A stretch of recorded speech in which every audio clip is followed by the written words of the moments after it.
Tengan muy buenos días, viernes 25 de junio del año 2021. Bienvenidos a su programa Enfoque. Como siempre tenemos un tema muy relevante que tocar y desde luego a un invitado de alta calidad. En esta mañana nosotros tenemos a nada más y nada menos que Marvin Reyes, representante del Movimiento de Trabajadores de la Policía. ¿Qué tal, Marvin? ¿Cómo está? Gracias, muy buenos días y gracias por la oportunidad de participar en su programa. De verdad, un verdadero placer tenerlo por acá y me gustaría comenzar con esta breve pregunta para contextualizar. ¿Qué es el Movimiento de Trabajadores de la Policía? ¿Cómo nace? El Movimiento de Trabajadores de la Policía nace el 28 de abril de 2015, un colectivo de trabajadores operativos y administrativos de la PNC, enfocados en objetivos específicos, reivindicativos, laborales, para buscar mejoras en las condiciones de todos los trabajadores de la PNC.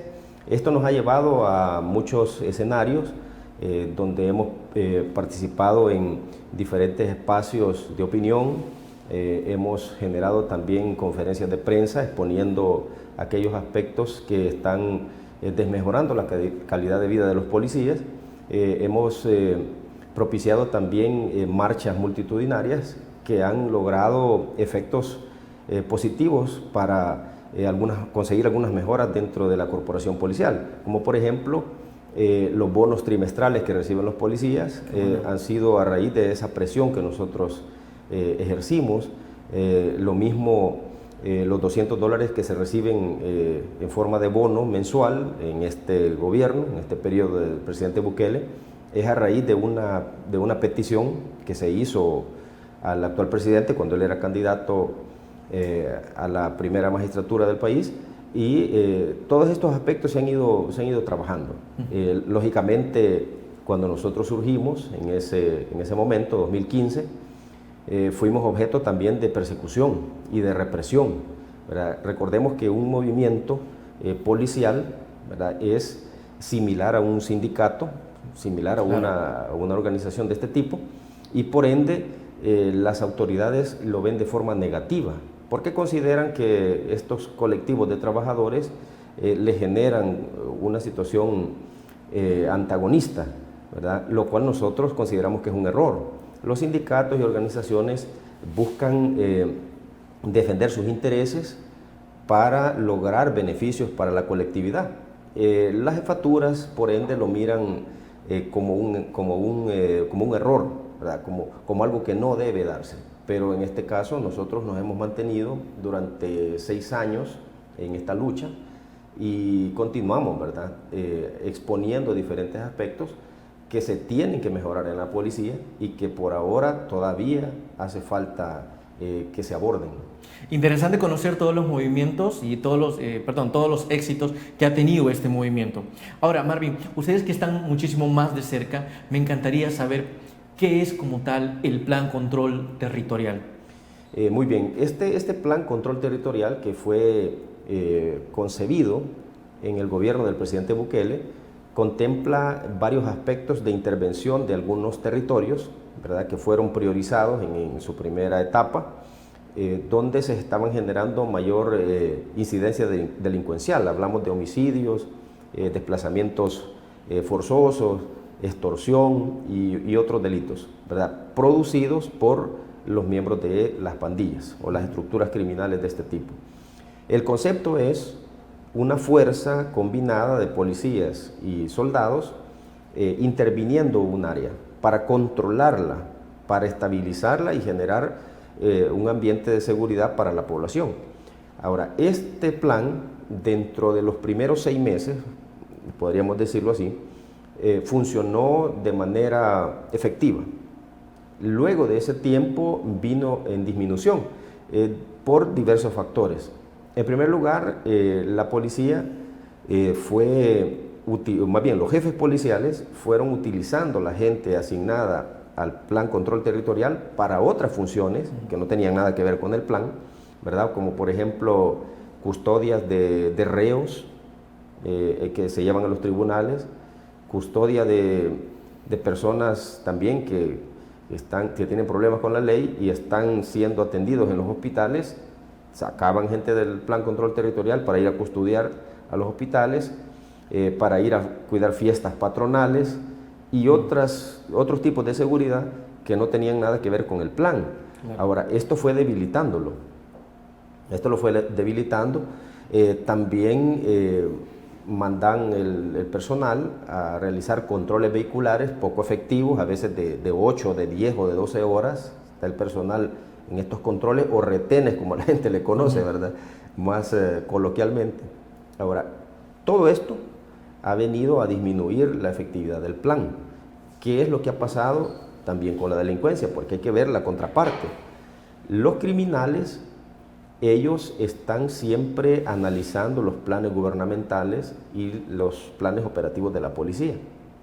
Porque el criminal es un fenómeno social que busca siempre superar los planes estatales para continuar con sus actividades. Eso es así en el país y en cualquier otro país del mundo. Los criminales siempre van buscando superar a las autoridades y sus planes. En este caso, el Plan Control Territorial, a esta altura, ya después de 2 años de su implementación, ya es poco efectivo, ¿verdad? Porque los delincuentes han descifrado el plan, han buscado otras formas de mantener sus actividades en los diferentes territorios. Y le pongo un par de ejemplos. Claro. En este fenómeno de las pandillas, los territorios donde ellos se encuentran han obligado a las personas a que paguen parqueo por sus vehículos, por ejemplo. Han obligado a que paguen una cuota de vigilancia cuando son ellos mismos los que ponen al supuesto vigilante. Han obligado también a que compren productos de algunas empresas que ellos ya las tienen legales, como la venta de agua embotellada o envasada. Aspectos como esos son los que se van diversificando de estas estructuras para mantener sus ingresos, ¿verdad? Ya ellos no se visten como acostumbrábamos verlos nosotros antes, con su ropa característica o llenos de tatuajes. Ellos ya no están así, o sea, andan como personas normales. Estos aspectos ellos los han ido concluyendo a medida que los planes se van desarrollando. Ahora, ¿cuál es el punto en esto? Que los planes de este tipo no deben ser estáticos, sino que deben ser dinámicos. Nosotros hemos expuesto esta situación a las diferentes autoridades, tanto al ministro de Justicia y Seguridad, también al director de la policía. Le hemos hecho llegar a través de diferentes medios este tipo de señalamientos para que se modifiquen esos planes, para que se vuelvan dinámicos, para que los vayan adaptando, para ir cerrándole todos los espacios a la criminalidad. Porque si se continúa de la misma manera, los criminales van a buscar siempre la forma de ir superando estas acciones y no vamos a llegar nunca a nada, porque se está actuando como bomberos, ¿verdad? El bombero va cuando el incendio se produce y lo apaga, pero no puede él prever cuándo va a suceder otro incendio, sino que reacciona por este motivo. Ahora, la policía no puede darse ese lujo de funcionar como bomberos. Sí. Tiene que anticiparse, tiene que prever y estudiar el fenómeno criminal desde una óptica criminológica, para entender cómo funciona, para entender cuál es su evolución y cómo es que está enquistado en el entramado social, y atacar sus orígenes, sus bases, para que no se reproduzca, porque lo que queremos es que esta situación no pase de generación a generación, sino que cortarlo en un punto para que las siguientes generaciones ya no vean como un atractivo ser pandillero o ser delincuente. Claro. Que el estereotipo de persona para el joven no sea el jefe de la pandilla. Bueno, yo quiero ser como el jefe de la pandilla. O sea, que eso debe cortarse, eso debe cambiar. Debemos darle a los jóvenes un estereotipo distinto en la sociedad, que su referente no sea el criminal, pues, sino que sea otra persona, que sea un médico, un profesor, un policía, que sea un militar, o sea, que alguien diferente a este tipo de personas que son consideradas antisociales, ¿verdad? Porque están en contra de las normas que rigen a nuestra sociedad. Marvin, será por tanto, como usted menciona, que las pandillas evolucionan, las pandillas cambian, las pandillas innovan y de repente se van por otro lado, que ya tenía contemplado el plan control territorial, y que la gente de repente dice, bueno, pero es que hoy vimos otro modus operandi y por esa misma razón nosotros no creemos que exista un supuesto plan control territorial. ¿Será esas las razones que las pandillas innovan? Exactamente, la gente tiene esa percepción, ¿verdad? Bueno, dice, continúan matando, continúan desapareciendo personas a diario. La extorsión sigue galopante, ¿verdad? Los negocios siguen pagando esa situación. Entonces la gente dice, bueno, ¿y el plan control territorial dónde está? ¿Dónde está? La gente se pregunta, pero se ha ido diluyendo por las razones que explicamos hace un momento, ¿verdad? Que los policías que estaban en ese plan han sido utilizados para otras funciones que no tienen nada que ver con el plan. Si nosotros nos remontamos 2 años hacia atrás, cuando comenzó el plan, nosotros veíamos en las ciudades, en los centros más populosos, donde se genera la parte más dinámica del comercio, grupos de policías con soldados. Ahí estaban ellos, controlando las diferentes zonas.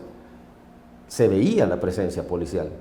Ahora usted va a los centros de las ciudades, no mira policías, no mira soldados, están bien dispersos. Claro. Entonces la gente lo que quiere es ver la presencia policial, porque de esta manera se disuade también al delincuente. Recuerdo yo que en los primeros meses los sujetos estos que llegaban a recoger la extorsión se inventaban una cantidad de cosas que no tiene idea. Incluso se hacían pasar como pastores de iglesias, llevaban con Biblia y todo, de corbata, incluso hasta de saco y corbata, y llegaban a recoger la extorsión. O si no, mandaban niños con un teléfono, mire, aquí le van a llamar, y el mismo niño llevaba el dinero. O sea, son formas que ellos estaban utilizando al estar la presencia policial muy bien plantada en los territorios, y así se fueron capturando muchas de estas personas. Ok, Marvin, ya vamos a continuar hablando de este tema, y llegó el momento de hacer la primera pausa. No nos cambien.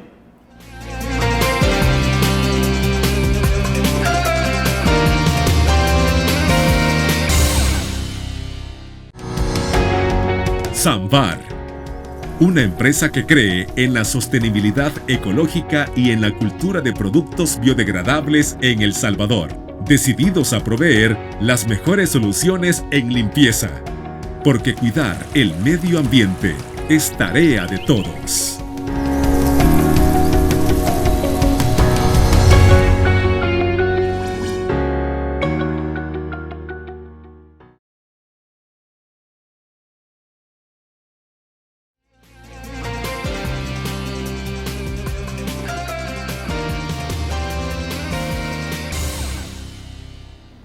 Gracias por continuar con nosotros. Tenemos en el estudio a Marvin Reyes, con quien estamos hablando sobre el plan control territorial.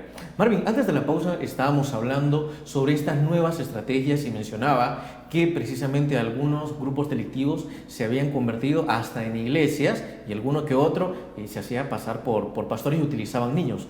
Así que quisiera que me contara más sobre esto. Estas son, digamos, parte de las estrategias que utilizan los criminales. Como lo abordábamos hace un rato, ellos no son personas como nosotros, ¿verdad? Que nosotros estamos enfocados en muchos aspectos de la vida normal, ¿verdad? Nos copan aspectos como el pago de la casa, la colegiatura de los hijos, el súper y todo eso. Los criminales no pierden el tiempo en eso. Ellos lo que menos miran son aspectos de la vida cotidiana, como nosotros, ¿verdad? Ellos no trabajan, no tienen un horario ni nada. Su tiempo está empeñado en superar los planes gubernamentales establecidos para la seguridad y las acciones operativas de la policía. Y eso es aquí en cualquier parte del mundo. Ahora, estas estrategias que ellos han buscado, también se le unen otras, como por ejemplo, personas que promueven productos, a veces son obligadas a cobrar la extorsión bajo amenazas. ¿verdad? Niños que los mandan ellos a que con un teléfono en la mano se comunique con la persona que va a ser extorsionada y que con el mismo niño regresa el dinero. También han diversificado sus acciones en la venta de droga. En el último año ha habido un decomiso bastante grande de narcomenudeo. Nosotros le llamamos narcomenudeo a aquella acción hormiga, ¿verdad?, de algunos criminales que venden pequeñas porciones de droga en diferentes zonas del país, que ya las tenemos identificadas, y todo eso va sumando. Esta operación hormiga genera unas ganancias millonarias para estos grupos criminales en la venta de droga, ¿verdad? Hoy se han diversificado, hay varios tipos de droga que están comercializando en diferentes zonas del país. Esto se une a los negocios supuestamente lícitos, ¿verdad?, que ellos ya tienen. ¿Para qué es todo esto? Para financiar sus operaciones, para mantener la operatividad de sus acciones criminales. La policía tiene que usar otras estrategias, tiene que tener más inteligencia y utilizarla para identificar a estas personas, judicializar estos casos y llevarlos ante los tribunales, ¿verdad? Porque no es productivo hacer esas grandes redadas de 100, 200, si sabemos que de esas grandes cantidades pronto van a salir. Lo más adecuado en este tipo de casos es que se individualice los sujetos que se están movilizando en los diferentes sectores, cometiendo toda clase de ilícitos, llevarlos a la fiscalía, judicializar estos casos para que posteriormente sean capturados y sean llevados a los tribunales y luego condenados, porque la idea es esa, sacarlos de circulación.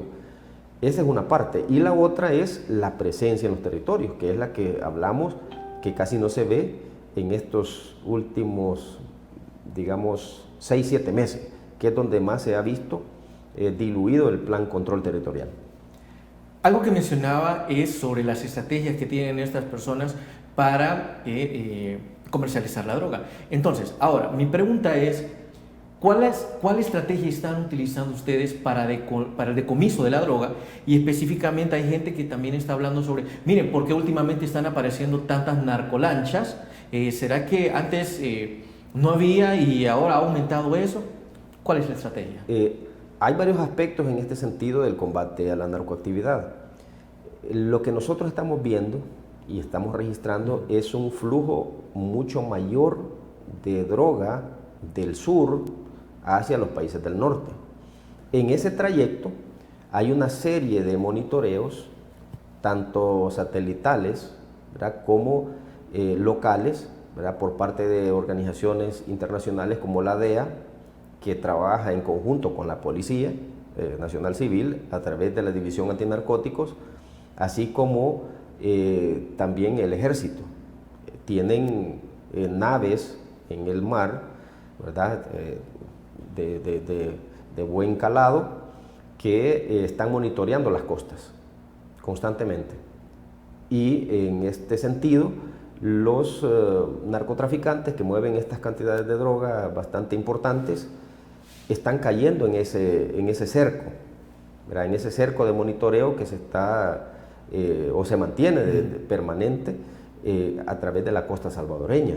Lógicamente aquí pasan grandes cantidades hacia el norte, ¿verdad? Lo que está cayendo podría ser alguna especie de señuelo también, podríamos considerarlo así, una especie de señuelo, porque ya se ha identificado aspectos de ese tipo, ¿verdad?, donde pasa una gran cantidad, toneladas, y dejan un señuelo para distraer a las autoridades del paso más grande.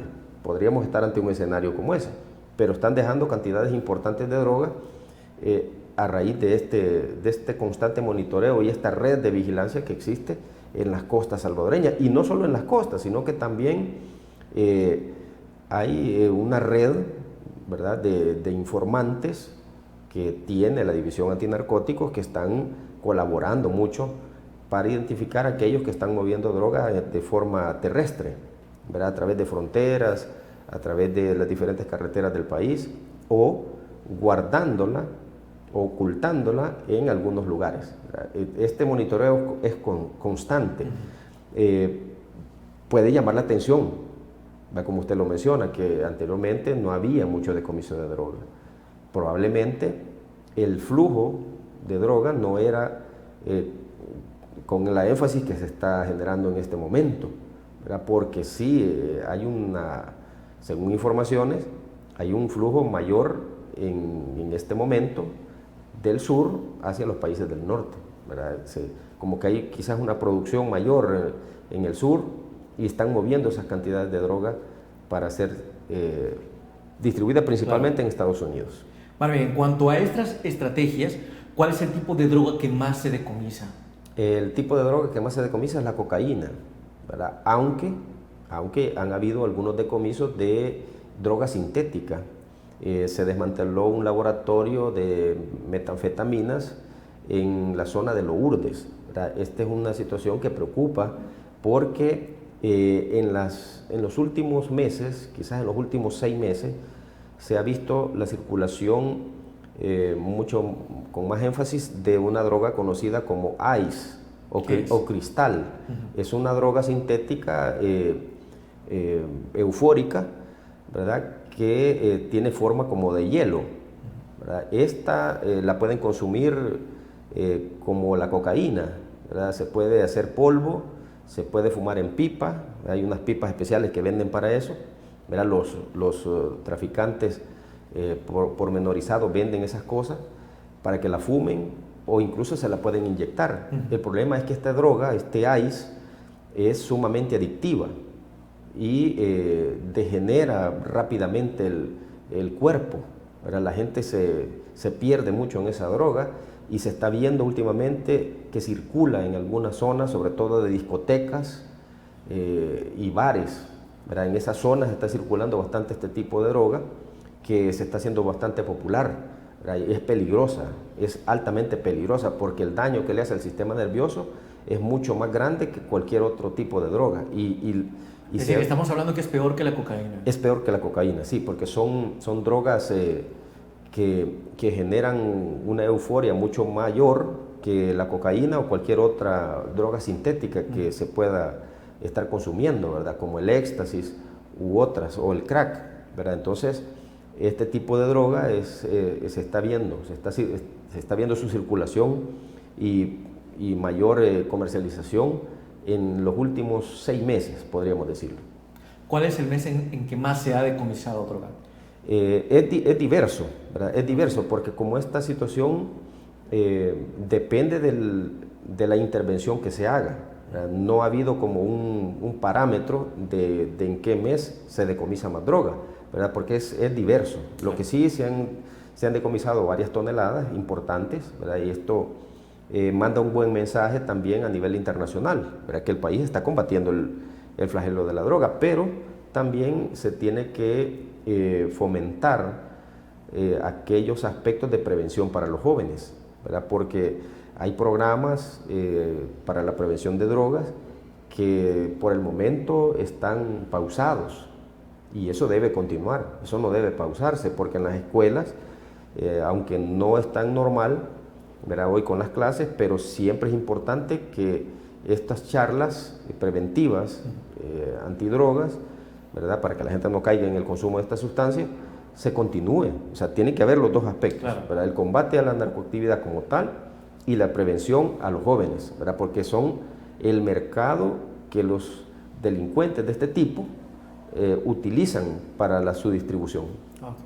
Marvin, ya vamos a continuar hablando de este tema y pues nosotros vamos a la segunda pausa, así que no nos cambien, ya volvemos.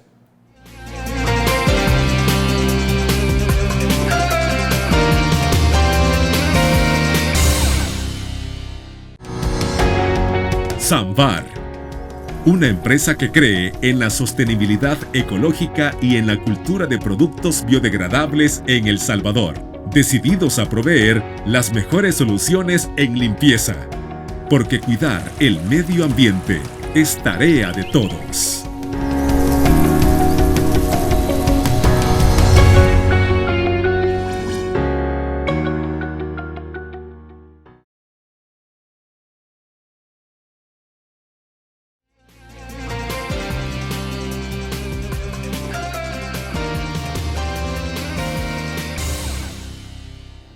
Estamos de regreso en su programa Enfoque, donde tenemos a Marvin Reyes hablando sobre la situación general y el plan Control Territorial. Marvin, hablando de diferentes aspectos que contempla tanto el plan como los trabajadores de la Policía Nacional Civil, hace un par de días sucedió un caso en que un agente se quitó la vida. Entonces a mí me nace esa curiosidad de saber cómo está la situación en cuanto a la salud mental y emocional de los policías. ¿Por qué se está dando esto? Hay un aspecto importante que hay que tocar en este punto. Primero, lamentar que en lo que va del año son 7 suicidios que se reportan ya de agentes policiales, ¿verdad? Y el que usted menciona es un subinspector, ¿verdad? Que después de una discusión con la esposa, pues tomó la fatal decisión de suicidarse. Nosotros hemos detectado ciertos aspectos de deterioro en la salud mental de los policías, ya que en el mes de diciembre hubieron también varios suicidios, ¿verdad? Entre el 20 de diciembre y los primeros días de enero se produjeron alrededor de 11 suicidios. Es una situación grave que tiene que abordarse de una manera integral. El policía tiene un desgaste bastante grande, tanto anímico como físico. Los roles de trabajo son muy desgastantes. El policía trabaja 6-7 días en su jornada laboral. En esos días, en algunas zonas, en algunas unidades policiales, no sale, permanece acuartelado esos 6-7 días. Ni siquiera llega a su casa. No llega a su casa. Esto le genera a él un estrés, ¿verdad? Porque está pensando en su familia. Si es un ser humano, claro que tiene preocupaciones, está pensando en sus hijos, que cómo están, cómo les está yendo, aunque le llame por teléfono a diario, no es igual que él esté ahí presente viéndolo. Está pensando en su esposa, o sea, ¿qué está pasando en su casa? Él anda eso en su cabeza, anda en su cabeza también deudas, ¿verdad? Tiene que pagar esto, tiene que pagar lo otro, y aparte de eso, la exigencia laboral, tiene que cumplir con metas y requisitos propios de la función policial, ¿verdad? Que tiene que estar reportando a diario, ¿verdad? Aparte de eso, los roles los horarios dentro de este rol de 6 días, por 4 de descanso o 3 de descanso, le dejan muy poco tiempo de descanso. Le dejan para dormir 2-3 horas en el día. En las 24 horas solo duerme 3-4 horas máximo. Ahora, esto por 7 días le está generando un estrés, ¿verdad? El estrés policial, que así está determinado por expertos y profesionales de la psicología, ¿verdad? Que son elementos que se generan a partir de la profesión de policía y que llevan al elemento policial a caer en una situación de deterioro en su salud mental. ¿Qué es lo que está haciendo la institución para frenar esto? Muy poco.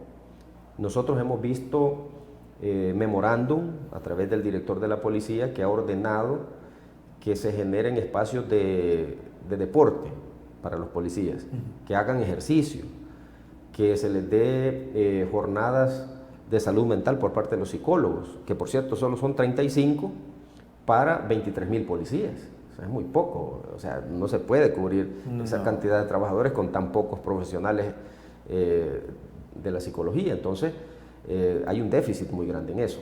Pero ¿qué es lo que pasa? Cuando el director de la policía envía documentos ordenando esta situación, esto no se cumple muchas veces ya en los territorios, en las subdelegaciones, delegaciones y puestos. Los jefes territoriales no están acatando estas órdenes, están ignorando las órdenes del director de la policía y están mintiendo en los informes que pasan, porque nosotros hemos conocido jefes de puesto que dicen, ya están pidiendo el reporte de las horas de ejercicio, ¿cuántas le ponemos? Y no mandan al personal a que haga ejercicio, ni le fomentan nada, están mintiendo en los informes. O sea, y el daño se lo están causando a su personal, al personal que tienen bajo su mando, porque el policía necesita sacar esa carga de estrés. Tienen que fomentarle su hora de hacer ejercicio, ¿verdad? Tienen que fomentar el deporte. Hace muchos años Había incluso hasta un torneo interinstitucional, la policía hacía selecciones de fútbol por delegación, iban a jugar a San Miguel, los de San Miguel venían para acá, los de Santana iban para allá, entonces había un dinamismo y había una interacción bastante buena que bajaba los niveles de estrés. ¿Y esto desapareció? Eso desapareció, incluso hacían una selección de la PNC y jugaba con la selección del Ministerio de Salud, con el Ministerio de Educación, o sea, había una situación bastante dinámica en ese sentido. Ahora todo eso se ha perdido. No hay espacios para que el policía se relaje, ¿verdad? Es necesario que fomenten este tipo de espacios. O, por otro lado, también está el problema de que unos están muy lejos de su casa. Por ejemplo, alguien de Aguachapán está en San Miguel, o está en La Unión, o en Morazán. ¿Qué es lo que pasa cuando está demasiado lejos de su casa? Puede generarse cuadros de infidelidad.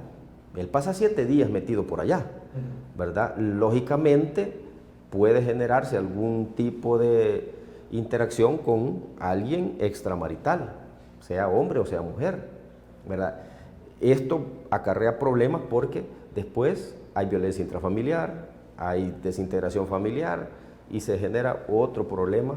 Porque destruye el vínculo con la familia, ¿no? Exactamente, eso nosotros lo hemos hecho ver, ¿verdad? Porque es necesario que los traslados arbitrarios no se den y no esté tan lejos el policía de su casa. Interesante, Marvin. Vamos a otro corte comercial, así que no nos cambien.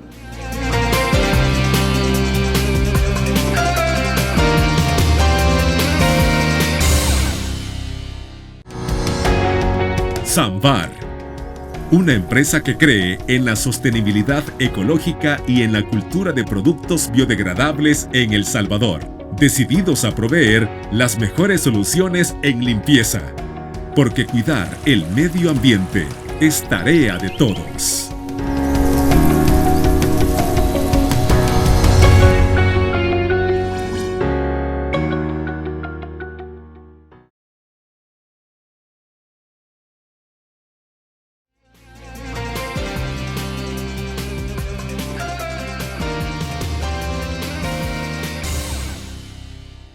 Continuamos esta mañana con su programa Enfoque y desde luego con nuestro invitado Marvin Reyes, con quien estábamos conversando sobre la salud mental de los policías.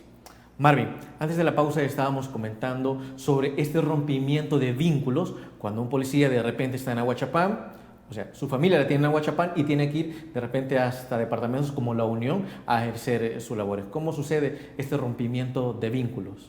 Sí, lo que pasa es que al estar tanto tiempo alejado de la familia y en un lugar así donde se concentran cantidades de personas, hay una interacción, inevitablemente a veces pueden caer en una situación de infidelidad, ¿verdad? Esto puede prevenirse, por supuesto, siempre y cuando se mantenga un monitoreo sobre la conducta de los policías, ¿verdad? El monitoreo de la salud mental de ellos. Esta situación no se da, no se genera. Hablábamos hace un momento que el director manda documentos para que se den algunos aspectos de espacios recreativos, que se den espacios deportivos y charlas de salud mental, pero esto no se concretiza, o sea, no se cumple esa orden. ¿Dónde estará el problema? ¿En qué momento se pierde esta orden? Tienen que verlo ellos. El director tiene que poner orden. Nosotros ya le hemos hecho ver esa situación que tiene que poner orden. Si para eso es el director. O sea, los que están bajo el mando de él tienen que seguir ese lineamiento. ¿Se ha pronunciado él respecto al último suicidio? Por el momento no. Y la postura de él, nosotros la hemos cuestionado porque el director hace ver que esto no es el resultado de aspectos laborales. Dice él que no tiene que ver con el trabajo, sino que es por otras circunstancias. Pero claro que tiene que ver con el trabajo.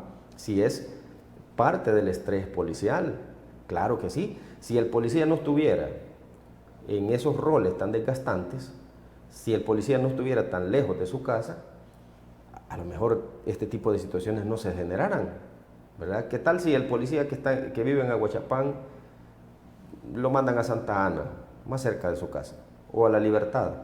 O sea, tiene más tiempo de estar con su familia, ¿verdad? No va a estar bajo ese estrés de que va a estar tan lejos, va a gastar gran cantidad de recursos económicos para desplazarse y mantenerse los 7 días por allá, ¿verdad? En cambio, si está más cerca, hay una estabilidad emocional mucho mejor, ¿verdad? Pero eso no ha sido considerado por las autoridades policiales. Tiene que haber una reestructuración de todo el personal para establecer esos parámetros y, sobre todo, buscar identificar aquellos aspectos que están desmejorando esa estabilidad emocional del policía, porque muchos compañeros que ya tienen más de 20 años, 25 años de ser policías, tienen un desgaste terrible ya.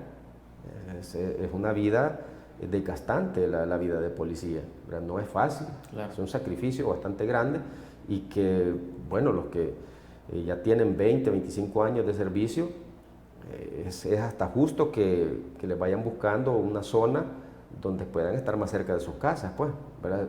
Para tener una mayor estabilidad emocional previo a su retiro, pues, porque ya van llegando casi a 30 años de trabajo. Entonces es justo de que vayan estabilizándose ya en sus últimos años que le han servido al país como policías.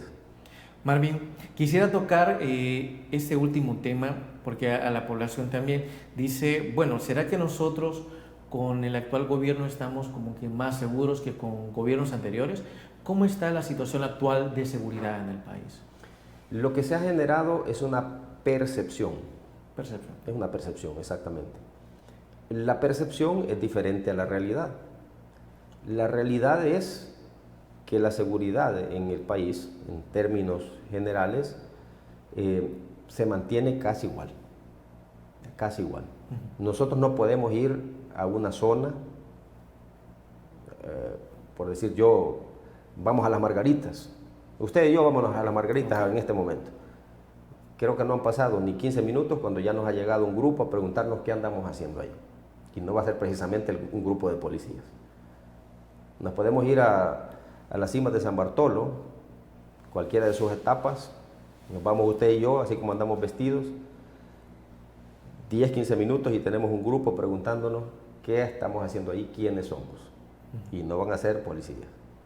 Entonces, ese aspecto se mantiene. En cuanto a la realidad. Esa es la realidad. La percepción que tiene la gente es que ha mejorado con este gobierno. Pero esa es una percepción. Lo que está pasando realmente no es eso. Aquí hace falta mucho más trabajo. Hay que desmontar todos esos aspectos de control de estos grupos que están enquistados en el entramado social. Recordemos que de 200 años que tiene el país como república, el fenómeno pandilleril representa el 30% de esos 200 años. Estamos hablando que desde 1994, que empezó ese fenómeno a tomar forma, ya pasaron más de 26 años de ese comienzo, de ese fenómeno pandilleril.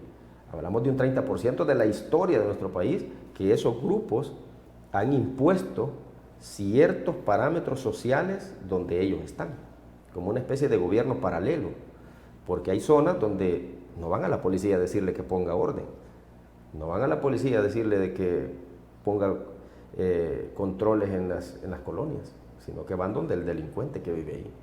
Él es la autoridad ahí y pone reglas, pone parámetros a seguir. Entonces, estos gobiernos paralelos que están ahí en los diferentes territorios, colonias, barrios, caseríos, cantones y todo, debe ser desmontado para tener una real seguridad pública. Una real seguridad pública. Porque no podemos nosotros estar sometidos a gobiernos paralelos de personas al margen de la ley. Y la gente lo hace como normal, ¿verdad? No, allá no podemos ir porque allá son de tal. Incluso hasta en las entrevistas de trabajo le preguntan de qué zona es. Y si es de tal zona no le dan el trabajo. O no le dan el crédito, o no le dan la refrigeradora que usted tanto está necesitando en la casa, no le dan la lavadora, tiene que seguir lavando a mano la señora, ¿verdad? Lo estigmatizan. Exactamente, y le dicen ahí, mire, Ahí no le podemos dar el servicio de internet ni de teléfono porque ahí los técnicos no llegan. No llegan, ahí está vedado el lugar. No podemos seguir en eso. No podemos seguir en esa situación. O no le van a dejar, o el Uber no llega ahí porque si llega ahí ya no sale. O sea, esa situación es lo real. Eso es lo real. La percepción es otra cosa. Lo que se vende, lo que se expone públicamente, no es la realidad. Es una percepción. La gente vive de esa percepción. Dice, ah, sí, tenemos más seguridad, estamos mejor, los homicidios bajaron, hay más control territorial, pero esa es percepción. Las autoridades tienen que aterrizar, tienen que llegar con los pies al suelo y decir, vamos a controlar esto, y atacando los orígenes de esos fenómenos, analizándolos desde el punto de vista científico, criminológico, que hay buenos criminólogos en el país, hay muchos que son connotados criminólogos que pueden hacer un análisis preciso de la evolución de estos delincuentes, de estos criminales que están enquistados en toda la sociedad, e ir reduciendo toda esa situación. Porque los robos siguen a la orden del día, en los buses, en las diferentes calles de nuestro país. La extorsión continúa, eso no se ha detenido. Es más, hasta planes de pago les hicieron estos señores criminales cuando se aperturó después de la pandemia. Mire, como tuvimos 6 meses cerrados, ya nos debe 6 meses de la extorsión, como es mensual, ¿verdad? Le vamos a hacer un plan de pago. Sí. Es increíble, pues. Y eso es real. Nosotros lo tenemos registrado, documentado, de que eso así es. Y así está pasando, ¿verdad? Ahora, las autoridades tienen que despojarse del velo de la falacia y enfocarse en la realidad. No estarle mintiendo a la población, estarle diciendo, mire, está nevando en El Salvador y el sol a 40 grados, ¿verdad? Eso no puede ser, ¿verdad? Hay que ver la realidad y decírselo al salvadoreño como es. Estamos trabajando, no es que estamos jugando ni estamos de brazos cruzados, estamos trabajando. Desmontar esto va a costar. Estamos hablando de más de 26 años de este fenómeno, ¿verdad? Que ha causado una cantidad de muertes y desorden y zozobra en diferentes zonas del país.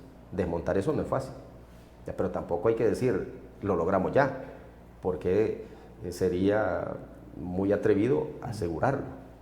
Sería demasiado gozado decir que hemos controlado ya la delincuencia cuando eso no es cierto. En la realidad, las autoridades se siguen viendo mermadas por estos grupos entonces. Lo que está pasando es que se continúa con el mismo método y no podemos lograr resultados diferentes haciendo las mismas cosas. Mencionaba eso, los planes tienen que ser dinámicos. Tiene que motivarse al personal policial y militar, ¿verdad? Porque los militares están involucrados en esto también. Tiene que motivarse, tiene que dársele las condiciones, su equipo, tiene que dársele su salario acorde a la función. El policía tiene que tener un salario acorde a su función, ¿verdad? Porque por ahora el salario es muy bajo. Tiene que tener cobertura legal, cobertura social, un buen seguro de vida. En otras latitudes, el policía es una persona profesional y que tiene una cobertura del Estado. Si un delincuente toca a un policía es un delito federal, va preso de por vida o le dan pena de muerte. Pero aquí, ¿qué pasa? Matan a un policía y a veces ni agarran al hechor. O es al revés, si el policía mata a un delincuente va preso. Tenemos compañeros pagando 60 años, 40 años de cárcel por haberse enfrentado a delincuentes y haberles causado la muerte. Y la fiscalía dice, hubo exceso de la fuerza, porque ellos andaban pistola y el policía andaba fusil. ¿Y qué acaso las pistolas no matan, pues? Que no son balas las que tiran. En defensa propia, claro. Exactamente, pero o sea, ahí están los casos, los compañeros presos con 40, 60 años de cárcel. Así de drástico es esta situación. Ahora, tenemos que lograr esa estabilidad a través de planes efectivos, que no sean solo la pantalla o solo sean el nombre bonito, pues, sino que se logren los objetivos en la realidad. Marvin, de verdad ha sido una entrevista muy pero muy interesante, todo lo que nos ha comentado, la cantidad de aprendizaje que hemos tenido acá, y creo que muchas de las cosas que hemos hablado nos quedaron muchísimo más claras.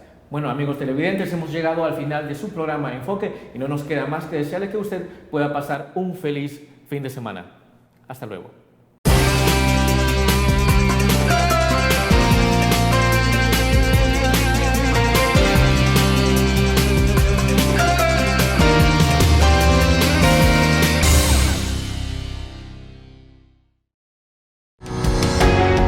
Samvar, una empresa que cree en la sostenibilidad ecológica y en la cultura de productos biodegradables en El Salvador, decididos a proveer las mejores soluciones en limpieza, porque cuidar el medio ambiente es tarea de todos.